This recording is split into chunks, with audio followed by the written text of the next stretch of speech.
Hell yeah, I feel good today.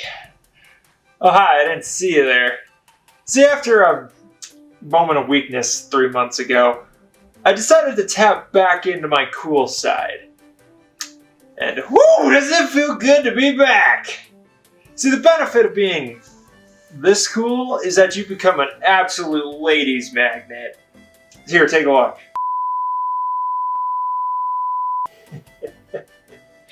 Yep, there's absolutely nothing that can top the feeling of pure badassery coursing through my veins right now. I mean, the only thing that stands even remotely a chance of stopping this feeling is a huge wave of nostalgia. You gotta be fucking kidding me.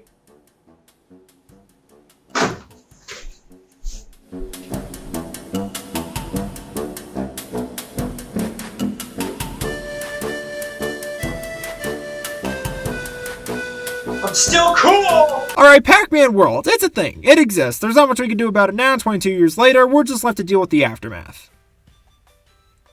Notice how I didn't say that was a bad thing. Pac-Man World 2. No, I haven't found a replacement box art yet. Leave me alone. I don't think anyone was really expecting this. I mean, the first game didn't do poorly. It sold over 1 million copies, but it didn't really blow anyone away either. And yet here we are, with a sequel. And don't get me wrong, I'm glad this game exists, because without it, I probably wouldn't be sitting here. This was my first video game. Ever. I grew up into a family whose video game consoles consisted of a PlayStation 2 and that's it. And these games? Okay, not this one, or these. These were it. What a lineup. I mean, no PS2 collection is complete without Guitar Hero 2, Burnout Revenge, SSX Tricky, and Pac-Man World 2. But my first gaming memories are tied to this game. I remember watching my dad play it and be completely flabbergasted that he even actually beat it. But I saw this ridiculous, all-consuming yellow ball roll, run, jump, skate, and gobble his way through this world, and I was hooked. And it was at that moment that I decided I would base my entire personality around this thing. And that right replacement Pac-Man stuffy that I had to get after my aunt's dog chewed up the old one. So, as opposed to the first Pac-Man World that I do not have a lot of nostalgia for, this game single-handedly put me on track to become the person I am today. So I have as much nostalgia for it as a single person can have for a thing. I considered it to be my favorite game for the longest time, too. Right up until I played something I like to call perfect video game. But I've been through it all with Pac-Man World 2. This game means so much to me. I absolutely adore it, and I'm so proud to call it my first video game. Now, in any other circumstance, this would be the part where I talk about the development history of the game, but I got nothing. Pac-Man World 2 released on February 24th, 2002 for the GameCube, PlayStation 2, and Xbox, with the Game Boy Advance port coming later in 2004, which is very much not the same. The first Pac-Man World also had a GBA port, but both of these versions were significantly altered to actually run on the thing, and they were not received very well. The console version, on the other hand, much like the first game, saw pretty positive reviews. Nothing that blew any minds or anything that drastically changed the gaming landscape. It was just generally accepted to be pretty good. So, since there's nothing left to talk about with this thing, might as well pop it in and play it. Oh boy, I'm so excited. It's finally time to revisit one of the biggest parts of my childhood. Time to replay Pac-Man World 2. Oh shit, I forgot about this!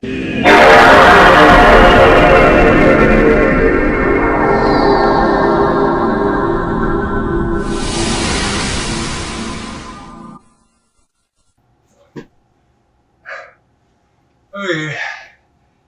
Slight mistake on my part, but at least it's over.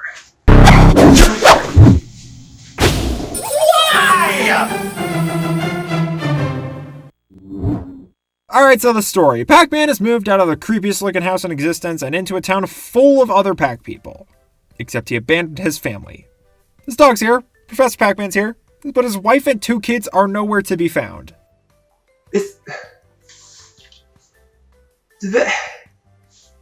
Does that mean... Does Pac-Man World 2 have an underlying divorce plot? At the center of town sits a giant tree that bears golden fruit, specifically an apple, pear, banana, cherry, and strawberry, even though strawberries don't even grow on trees. Also, there are only 5 fruits on this tree. Literally, there are 5 pieces of fruit on this thing. Anyways, The ghosts decide to break into town one night and are just pissing around, making a mess and not waking anyone up somehow, when finally they decide to steal the golden fruit. This then releases Spooky, a giant magical super evil ghost that was imprisoned under the tree. Spooky doesn't like the Pac people, so he tells the ghost to serve him so that they can get rid of these Pac people forever!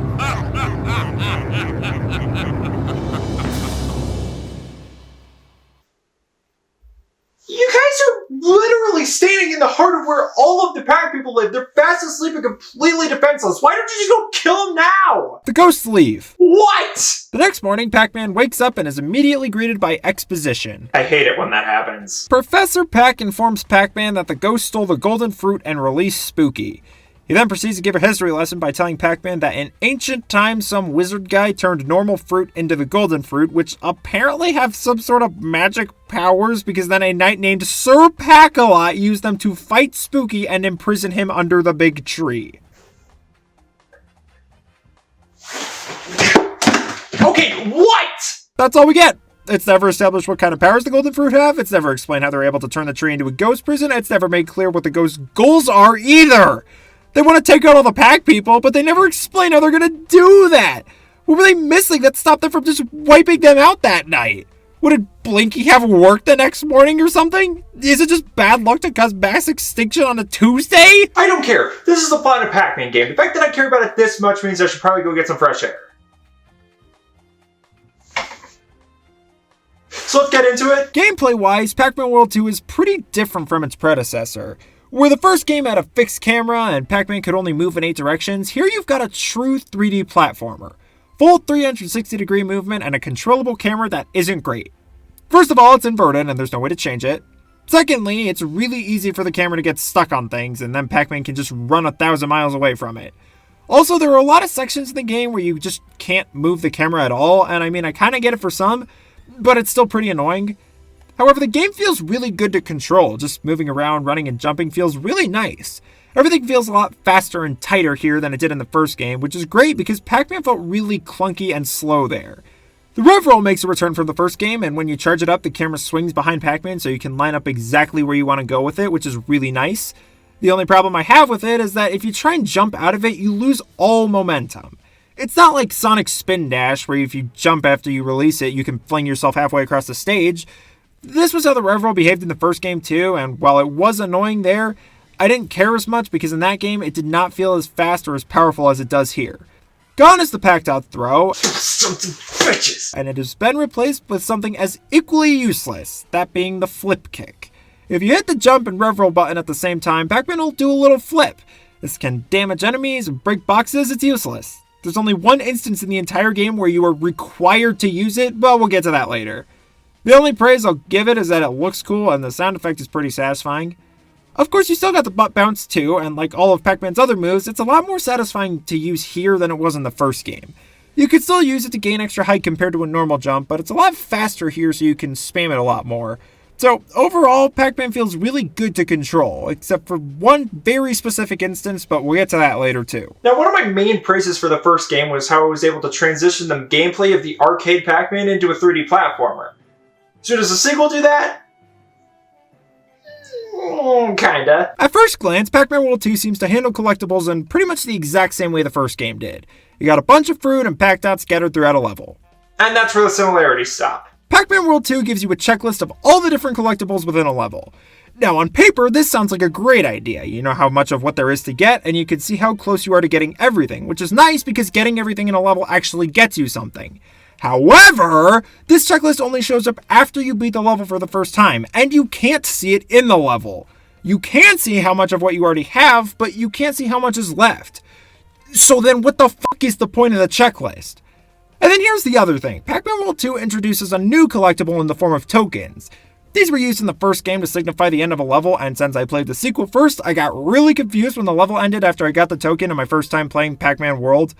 But anyways, the tokens here are used to unlock arcade games. You need a certain amount to unlock each game permanently. There are 8 tokens lying around in each level. Some of them are actually pretty tricky to find or require some skillful platforming to get. But on top of these 8, there are also 2 bonus tokens you can collect for meeting certain criteria. One of these bonus tokens is getting all the fruit and Pac-Dots in a level. which would be fine, except in order for it to count, you have to get everything in one go, which is perfectly manageable on some levels, but there are others where it's borderline impossible. But it would be made slightly easier if I could see in the level how much of each thing there is in the level. Telling me that after I already beat the level is not helpful at all. So the checklist, while a good idea in concept, was not executed the best. Now there are 2 bonus tokens, one for collecting everything, and the other is for completing a time trial. Ah yes, my favorite speed-based video game franchise is all about going fast and finding the fastest route through a level. Pac-Man. After you beat a stage... What? Okay, no, why? Why does everything show up until after I beat a stage already? You go into a stage knowing nothing about it, and then you only learn about half of it until after you beat the stage! Who made this? You gain the option to do a time trial run of it. See, before you enter a level, you can see a record time to beat, and if you could beat it, then you get the bonus token. When you enter a level, you get the stopwatch at the beginning, which starts the time and turns all the fruit into mini stopwatches that freeze time for a couple seconds. This is actually a pretty cool idea. It pushes you to go fast, but also still go for the collectibles so you can freeze time for longer. It's just that I don't really like doing these. The record times can be pretty strict, and there's also not really any speed tricks you can do in this game to go any faster than just running. This is why I wanted to be able to jump out of a rev-roll, because think of all the shenanigans you could pull with that. You could get some crazy times. And that's pretty much it in terms of collectibles. To be honest, I prefer how they were handled in the first Pac-Man world. Sure, they took the fruit doors out in this game, which eliminates some obnoxious backtracking, but it felt like there was a lot more freedom with what I could and could not collect in the first game. Especially since there's one thing I forgot to mention about this game. In the first Pac-Man world, everything you did added to your score, eating fruit, killing enemies, and all that. Then at the end of each level, your score from that level was added to your grand total score, and getting enough points could net you more extra lives. This feature doesn't come back in Pac-Man World 2, and it definitely should have. There's no slot machine to get more extra lives, there's no bonus game to get more points to get more extra lives. It's not like this is a particularly challenging game that you're going to need a bunch of lives, but at least the extra lives were an incentive to explore the levels. You know what they should have done? They should have made getting a high score one of the things that gets you a bonus token. That way you would have had an incentive to not only explore the levels for the collectibles, but also to defeat enemies and do well on the Galaxian mazes, which also make a return from the first Pac-Man world and are very easy because the Ghost AI is absolute trash. Speaking of tokens, let's take a look at what you can do with those, shall we? Pac Village is the first level in the game, except it acts more like a hub world than an actual level, even though there are still collectible fruits and tokens and an actual end. But within Pac Village is the arcade, where you can go to play some classic Pac-Man arcade games. You've got the original Pac-Man, of course, and then on top of that, there's Pac-Attack, Pac-Mania, Miss Pac-Man, a jukebox for listening to the different music tracks in the game, and a place to play the different Galaxian mazes from the levels. Each of these arcade games requires a specific amount of tokens to unlock, and once you do unlock it, you've got it forever, and you can finally play Pac-Attack to your heart's content. This is it? This is all that the tokens go to? The game asked me to get 100 tokens for what? So I can play Pac-Mania? Yes! Have you ever played Pac-Mania? That game fucking rules! Actually, if you collect 150 tokens, you gain access to the museum. And by museum, I mean a slideshow of concept art. I'm not mad, it's pretty cool. I just wish there was a little more to it. I was kind of expecting another room I could run around and see different exhibits with little blurbs of Pac-Man history and trivia or something. But of course, you're probably wondering, what is the ultimate prize? What do you get for collecting all of the tokens? I can't remember. I seem to be drawing a blank. Let me check my notes. Oh, that's why. It's blank. There are 189 tokens in Pac-Man World 2. Getting all of them does nothing. The last token reward is Miss Pac-Man for getting 180 tokens, which, okay, cool, Miss Pac-Man's a good game, but it's not worth 180 tokens. Especially since the last few tokens are an absolute pain in the ass to get. And I would know, because I didn't get them. What? You actually expect me to go get all the tokens in this game? That's fucking ridiculous. You know I'm bad at video games, and besides, some of these levels in this game are, well... Actually, let's talk about the levels. So the levels in the first Pac-Man world were definitely a mixed bag. Some were good, and others were spin dizzy, which made me want to...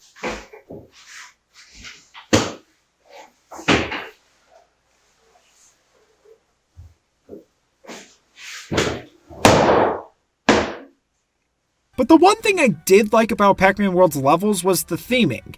The level themes were creative and fun. You had a pirate-themed beach, space levels, a factory, and a wacky clown funhouse. It was weird, but it was creative. Pac-Man World 2 decided to follow the new Super Mario Bros. Trend of boring. It's wild because the new Super Mario Bros. Trend wouldn't be started for another 4 years. Pac-Man World 2's level themes are grass, trees, snow, lava, water, and scary.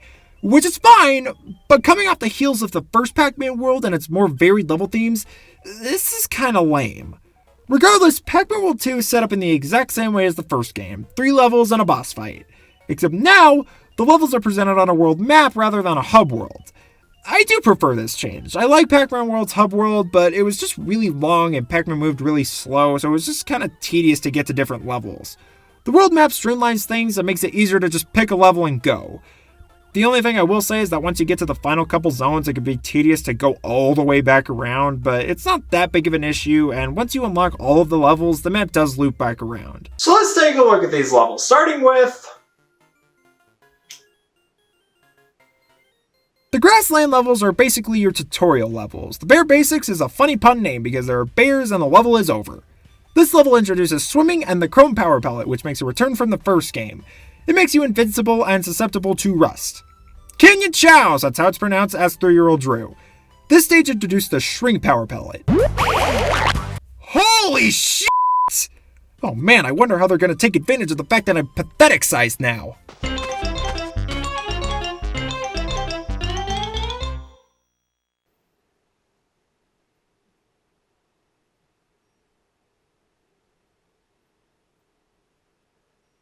Pac-Dot Pond, I don't really have much to say about this one.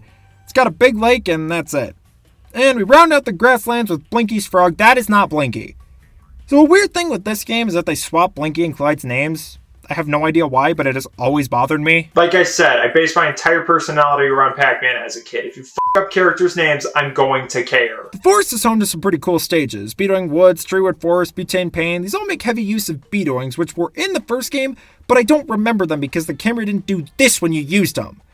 The one gripe I do have with these levels is that a lot of times the game wants you to drop down and grab a ledge, but there's no button to drop down and grab a ledge, so you just have to jump off the ledge and then turn around and grab it, and it will never not be terrifying. The boss here is Inky's Blade-O-Matic. You know, the first area had a giant mechanical frog as the boss, so I'm curious to see what animal they pick for this. Okay, it's a giant mechanical ghost. Well, that's cool too, I guess. It's a little weird to go from a frog to a ghost, but whatever. Then we move on to the mountains, which are snowy. Starting with Ice River Run. Oh my god, it's the Shrink Pellet! I completely forgot about it because it's only been a part of my life for 2 seconds, but this time they'll do something creative with it for sure.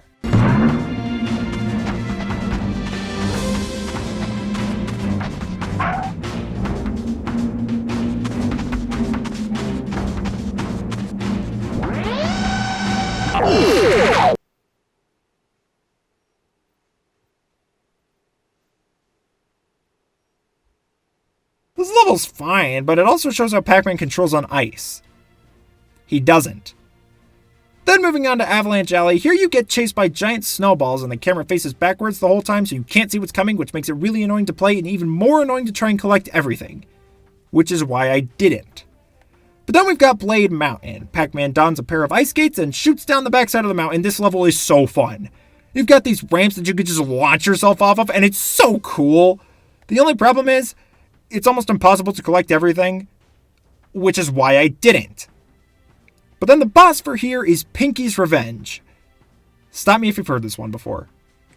Moving abruptly over to the volcano, we've got Into the Volcano, because if the volcano area started with Pac-Man already in the volcano, I would have lost my shit.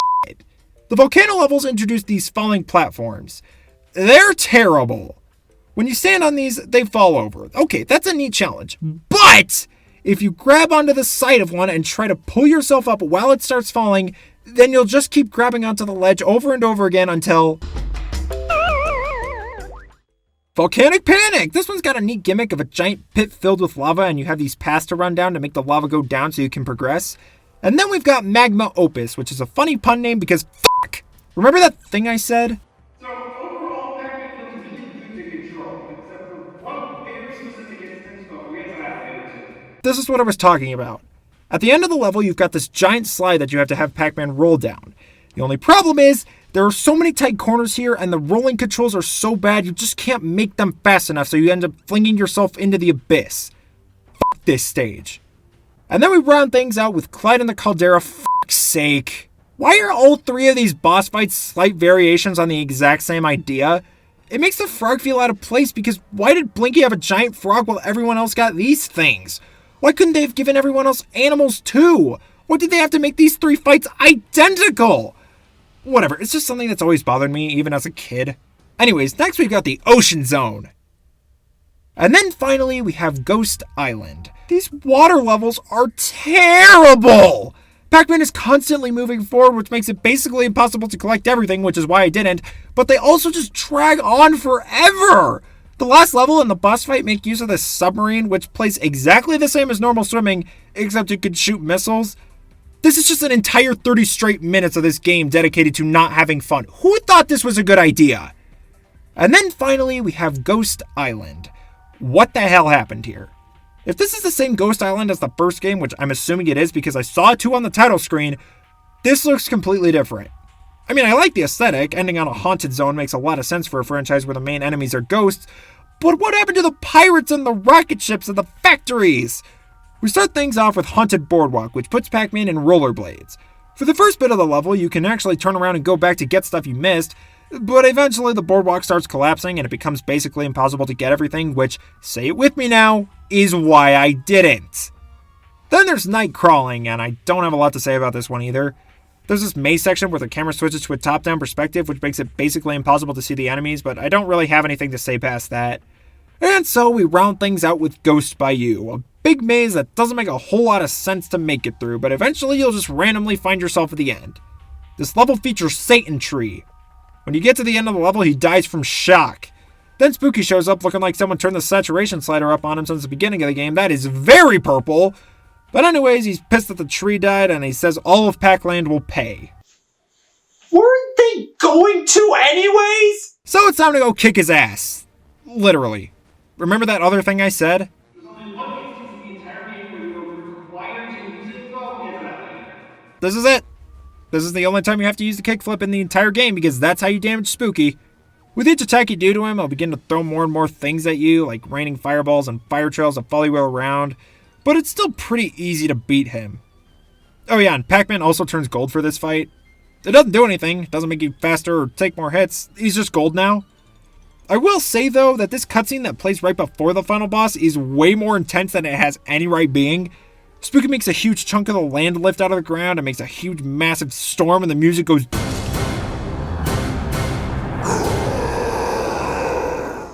And then the fight starts and it's really easy and then it's over. Which I guess I didn't really talk about the boss fights in this game, but they're all pretty easy. Once you find the strategy to beat them, it's not hard to finish them off. So anyways, Pac-Man beats Spooky and shoves him back under the tree. Then in the morning, all the Pac people come out and celebrate. The ghosts whine and talk about how they're going to let Spooky out again, but then they get viciously mauled by Pac-Man's dog and the game ends. And we never found out what happened to Pac-Man's marriage.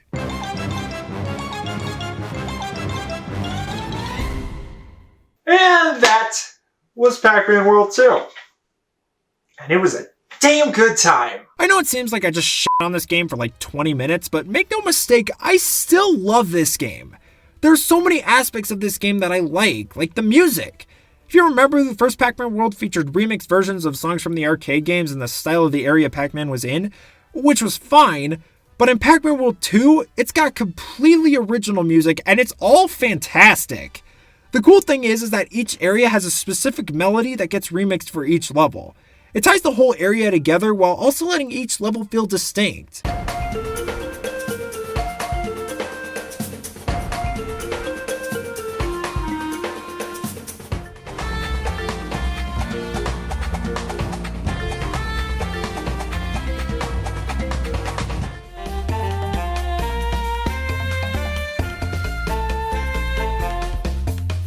And that's another thing, the level design here is really good most of the time. There are a couple levels that are just straight up not designed well, but overall the levels complement Pac-Man's moveset, which makes the game just really fun to play through. Also, can we talk about how good this game looks? For a PS2, GameCube, Xbox era game, this still holds up graphically really well.